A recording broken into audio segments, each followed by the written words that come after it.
你嘅人生有冇試過將近去到絕望？如果有醫生同你講我幫唔到你啦，呢個就係你嘅曠野。年紀越大，機會越高去個曠野嘅。個曠野係咩呢？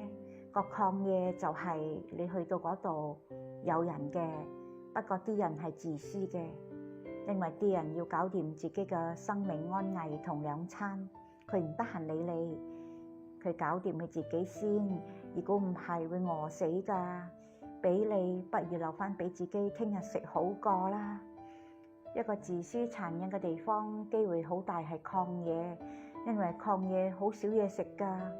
當你有事發生，你會覺得啲親戚朋友冇人可以揾噶，佢哋自顧不暇，點去理你啊？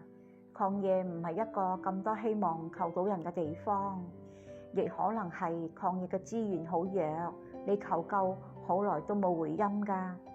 如果你經歷過租屋俾人加租又揾唔到屋，失業好耐又揾唔到工，係好辛苦嘅經驗嚟噶。啲資源好少，唔係我唔想搏啊。仲有一個最可怕嘅曠野就係，當醫生講我救唔到你啦，絕望嘅地方就係曠野。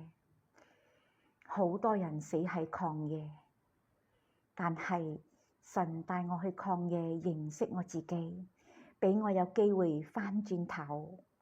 聖經令我跌咗落嚟，痛咗一痛，後來痛定思痛，變成一個完全唔同嘅人。